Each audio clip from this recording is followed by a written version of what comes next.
คลิปนี้อับดุลเฮทูบจะพาทุกคนไปดูการค้นพบทางโบราณคดีและบรรพชีวินวิทยาอันน่าทึ่งในประเทศจีนตั้งแต่ช่วงต้นปี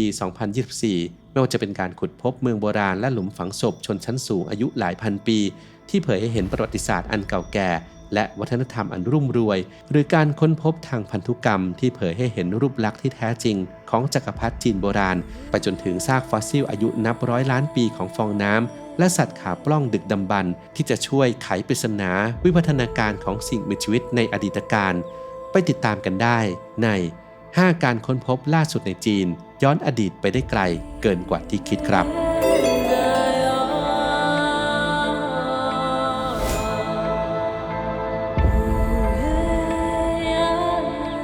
1. เมืองโบราณอายุมากกว่า 2,000 ปี นักโบราณคดีในมณฑลเหอเป่ยทางตอนเหนือของจีนได้ค้นพบหลักฐานสำคัญที่แสดงให้เห็นว่าเขตเศรษฐกิจใหม่สงอันซึ่งได้ชื่อว่าเป็นเมืองแห่งอนาคตนั้นแท้จริงแล้วมีประวัติศาสตร์ที่ยาวนานและเต็มไปด้วยมรดกทางวัฒนธรรมอันล้ำค่าจากการขุดพบซากเมืองโบราณถึง 8 แห่งภายในพื้นที่ดังกล่าวซึ่งบางแห่งนั้นมีอายุเก่าแก่กว่า 2,000 ปีซากเมืองโบราณที่เก่าแก่ที่สุดนั้นมีชื่อว่าหนานหยางประกอบไปด้วยซากเมือง2 แห่งที่สร้างขึ้นในสมัยราชวงศ์จ้านกัวหรือในช่วงยุครัฐชนเผ่าครอบคลุมพื้นที่กว้างใหญ่ถึง 18 ตารางกิโลเมตรภายในบริเวณนี้ยังพบวัตถุโบราณที่มีคุณค่าทางประวัติศาสตร์และวัฒนธรรมตั้งแต่ยุคหินใหม่ไปจนถึงสมัยราชวงศ์ซ่งและราชวงศ์จินนอกจากนี้ยังมีการค้นพบซากเมืองโบราณอีก 2 แห่งในเขตอำเภอสวงเซียนและอำเภออันซินโดยในอำเภอสวงเซียนพบเมืองโบราณสวงโจซึ่งสร้างขึ้นในสมัย 5 ราชวงศ์ 10 อาณาจักรส่วนในอำเภออันซินก็พบกับเมืองอันโจในสมัยราชวงศ์ซ่งปัจจุบันยังหลงเหลือกำแพงเมืองที่มีความสูงราว 1.5 ถึง 2 เมตรที่มีความยาวประมาณ 3 กิโลเมตรทีมนักโบราณคดีเริ่มต้นทำงานมาตั้งแต่เดือนพฤษภาคมปี 2017 เพื่อสำรวจและขุดค้นพื้นที่กว่า 1,770 ตารางกิโลเมตรในบริเวณเขตใหม่สงอันอย่างละเอียดซึ่งนำไปสู่การค้นพบวัตถุโบราณและชิ้นงานศิลปะที่หลากหลายรวมถึงเครื่องสำริดโบราณเครื่องหยกเครื่องปั้นดินเผาและเครื่องเคลือบดินเผารวมแล้วกว่า 4,000 ชิ้นดร.เหลยเจี้ยนหงหัวหน้าคณะนักโบราณคดีจากสถาบันวัตถุทางวัฒนธรรมและโบราณคดีมณฑลเหอเป่ยกล่าวว่าแม้สงอันจะมีชื่อเสียงในฐานะเมืองแห่งอนาคตแต่การค้นพบครั้งนี้ได้พิสูจน์ให้เห็นแล้วว่าพื้นที่นี้เป็นดินแดนแห่งประวัติศาสตร์และวัฒนธรรมอันเก่าแก่และล้ำค่า 2. หลุมฝังศพชนชั้นสูงอายุ 1,600 ปีการค้นพบหลุมศพของตระกูลชนชั้นสูงในสมัยราชวงศ์เว่ยและจิ้นจำนวน 3 หลุมที่เมืองลั่วหยางมณฑลเหอหนานได้สร้างความตื่นเต้นให้แก่วงการโบราณคดีจีนเป็นอย่างมากโดยเฉพาะอย่างยิ่งหลุมศพรหัส M1 ซึ่งได้รับการออกแบบและก่อสร้างอย่างประณีตวิจิตรแสดงให้เห็นถึงฐานะทางสังคมอันสูงส่งของเจ้าของหลุมศพหลิวปิงนักวิจัยจากสถาบันวิจัยทางโบราณคดีของเมืองลั่วหยางได้ชี้ให้เห็นถึงความโดดเด่นของโครงสร้างหลุมศพรหัส M1 ซึ่งประกอบด้วยทางเดินยาว 40 เมตรบันได 7 ขั้นและความลึกรวม 11 เมตรซึ่งมีขนาดใหญ่โตเป็นอันดับ 2 รองจากสุสานจักรพรรดิในยุคเดียวกันลักษณะเหล่านี้ล้วนบ่งบอกถึงสถานะอันสูงส่งของเจ้าของหลุมศพ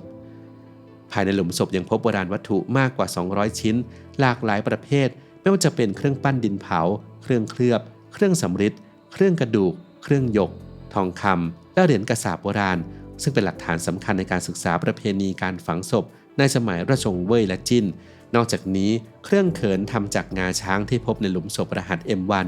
ยังแสดงให้เห็นถึงงานฝีมือคุณภาพชั้นเลิศสะท้อนความสำคัญของเจ้าของหลุมศพได้เป็นอย่างดี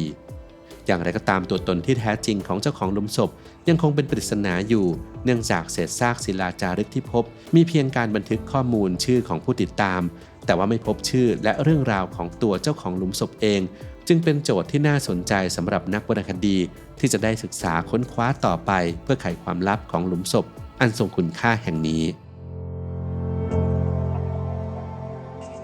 3. จักรพรรดิจีนโบราณอาจไม่ได้มีรูปลักษณ์แบบที่เคยเข้าใจกัน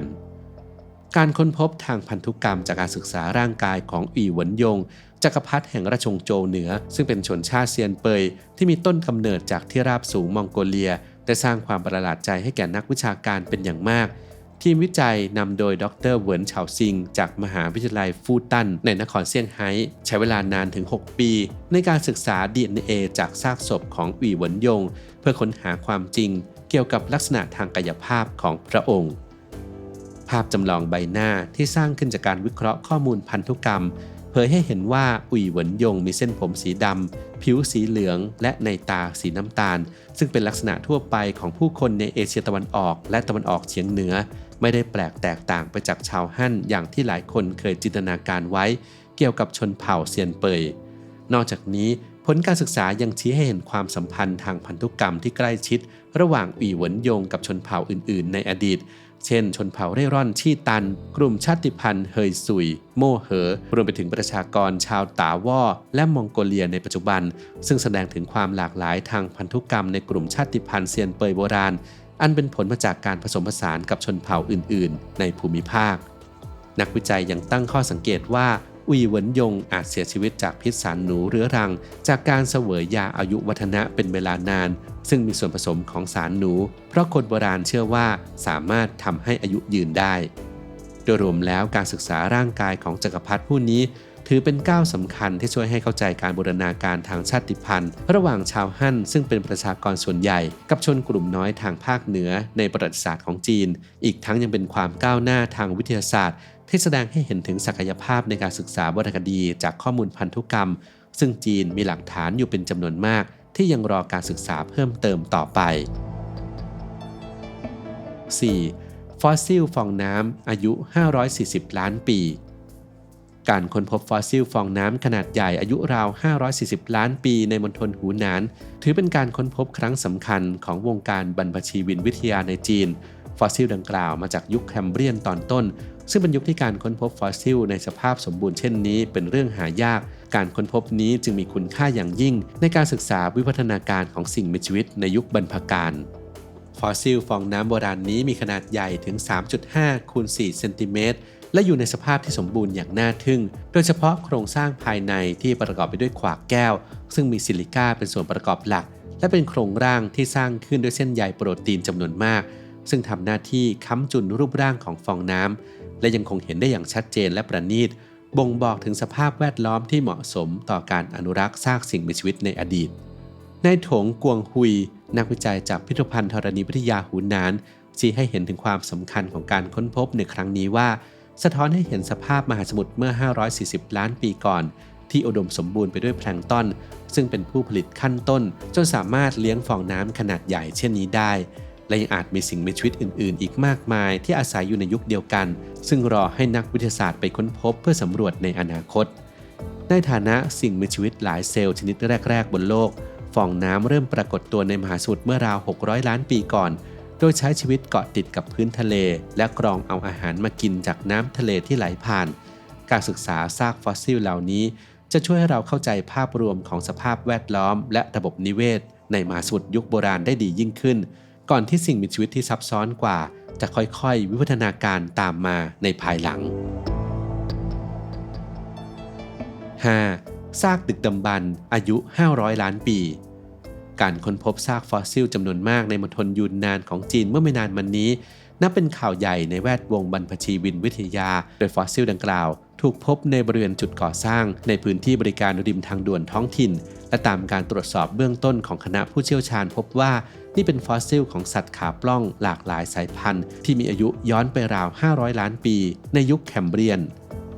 ดร.หลิวอี้นักวิจัยจากสถาบันบรรพชีวินวิทยามหาวิทยาลัยยูนนานระบุว่าฟอสซิลที่พบส่วนใหญ่เป็นเปลือกแข็งและโครงกระดูกด้านหลังของสัตว์ขาปล้องซึ่งมีอายุใกล้เคียงกับฟอสซิลจากแหล่งซากดึกดำบรรพ์เฉิงเจียงที่มีชื่อเสียงและครั้งหนึ่งเคยสร้างความฮือฮาไปทั่วโลก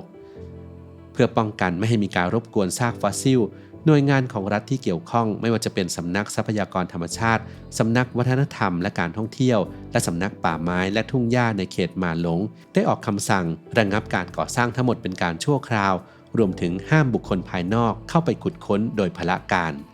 คณะผู้เชี่ยวชาญยังชี้ให้เห็นถึงความสำคัญของฟอสซิลที่ค้นพบว่าเป็นหลักฐานล้ำค่าทางบรรพชีวินวิทยาที่จะช่วยให้เราเข้าใจถึงสิ่งมีชีวิตและระบบนิเวศในอดีตได้ดียิ่งขึ้นนอกจากนี้ยังมีคุณค่าในเชิงการให้ความรู้แก่ประชาชนอีกด้วย การค้นพบครั้งนี้จะกลายเป็นก้าวสำคัญที่ผลักดันการศึกษาค้นคว้าทางบรรพชีวินวิทยาในภูมิภาคตะวันตกเฉียงใต้ของจีนต่อไปโดยคณะผู้เชี่ยวชาญและนักวิจัยกำลังเร่งศึกษาและวิเคราะห์ฟอสซิลชิ้นใหม่เหล่านี้เพื่อไขความลับของสิ่งมีชีวิตดึกดำบรรพ์ในยุคแคมเบรียนและสร้างความเข้าใจต่อประวัติศาสตร์ของสิ่งมีชีวิตบนโลกให้มากยิ่งขึ้น